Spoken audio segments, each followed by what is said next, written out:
Hello friends, my name is Shayla and today I am here to film my ReRead Roundup for you. So this is a series I do on my channel where each month I talk about the things that I'm rereading because my goal is to reread one book and one manga series a month through 2020. So this is kind of the video where I wrap all of that up.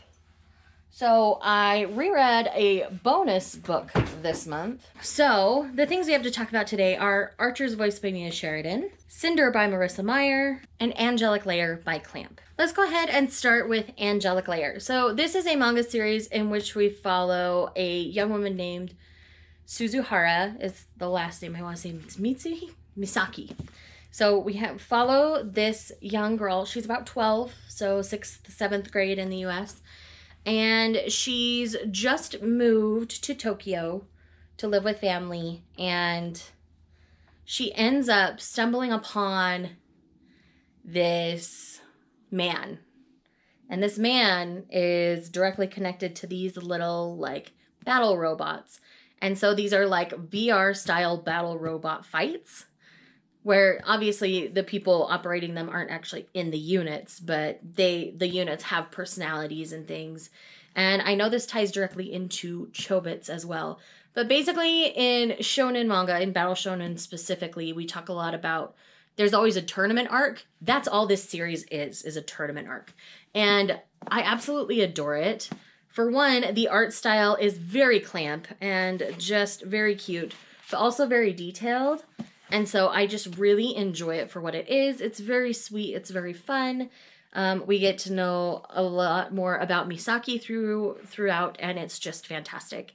This is the second time I've read it. Buddy read it last year for the first time, and I really just loved this so much. This was one that it initially shocked me, so I wasn't sure I was going to love it so much on a reread, but I felt all the same things and the same feelings as I went through, so it was really, really fun. If you have not checked out this series, I would try to get your hands on it and read it. I think these Dark Horse versions that I have are now out of print. I'm not 100% sure on that. If I can find a link to purchase them, I will leave it linked down below. But I think they had just gone out of print when I picked up my copies almost a year ago. So anyways, food for thought there. You might be able to pick them up used or something, or I don't know if somebody's picked up the license again. I have no clue. But yes, so Angelic Layer, definitely worth it. I think initially I gave it a 5-star, but I would give it a 4 now on a reread. There were parts of it that didn't shock me as much, I guess, on a reread. And so I kind of knew what I was getting into, and that ended up kind of giving me that clarity of thought. And so I was able to very discernedly figure that out. Up next, let's talk about Archer's Voice. Archer's Voice is a romance novel by Mia Sheridan in which we follow a young woman named Bree.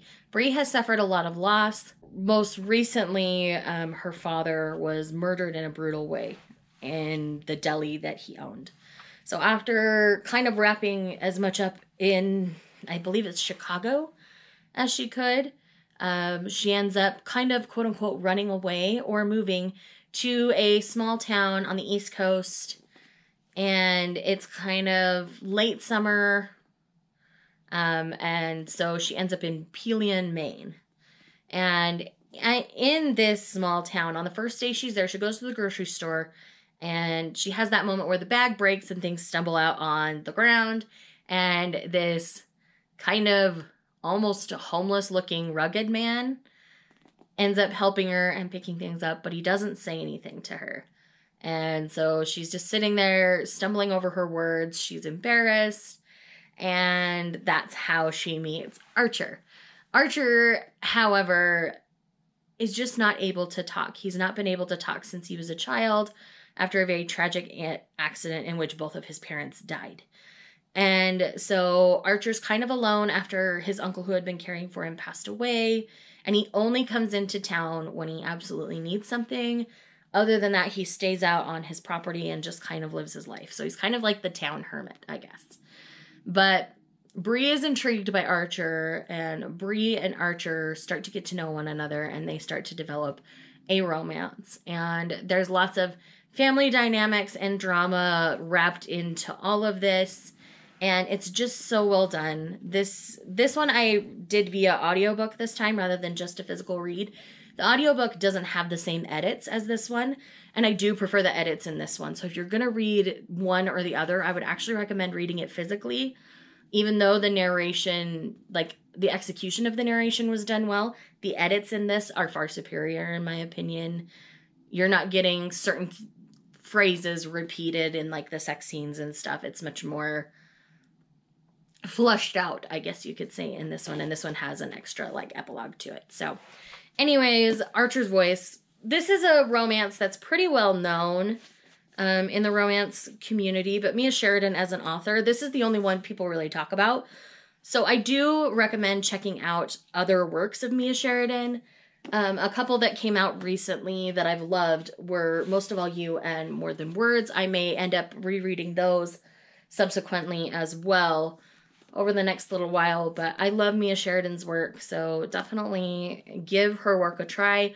Archer's Voice is my favorite. I can't lie. I went from a 4.5 star. I've bumped it up to a 5 star. I think about this book really often, maybe more than I should, but this is one that I've fallen in love with, and it just means a lot to me. This was one of the first books I started receiving from Forever Romance when we first started working together, and I love it so much. So this one's a good one for me, and it wasn't just nostalgia wiping over me. I was looking at it pretty critically, and I still just fell in love with it all over again. So I do recommend. And then last but not least for this video, we are going to be talking about Cinder by Marissa Meyer. Now, this is the first book in the Lunar Chronicles. It has been 7 years since I read this book until this month. And I can tell you right now, there was a lot that I had forgotten about this book. But the things that I had forgotten, revisiting it made me fall in love with it again, actually. So in all honesty, I think I loved it more on this second read than I did the first time I read it. So in this, we're following a young woman named Cinder who is a cyborg. She doesn't know why she's a cyborg. She doesn't have any memory from the time she woke up after a hover accident, and in the world, she lives in the Commonwealth, which is basically the equivalent of Asia in our time. And the prince of the Commonwealth ends up showing up at her mechanic's stand because he needs a robot fixed. One of his personal robots. It's an older model. So she's like, well, why didn't you upgrade? He's like, it's personal. So it's one of those things where it just ended up being really good. I really loved it. Essentially, there's people who live on the moon. They're called Lunars.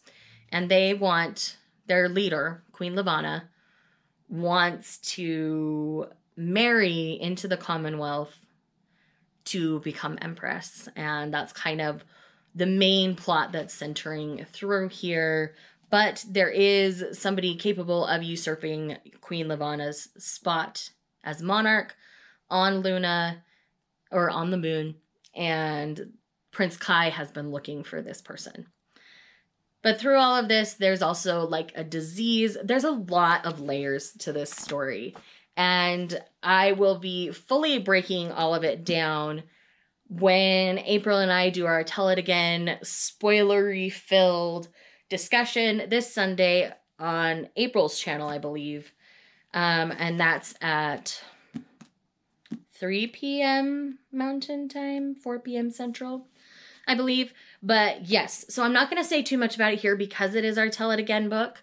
So once that's up and live and everything, I'll leave it linked down below.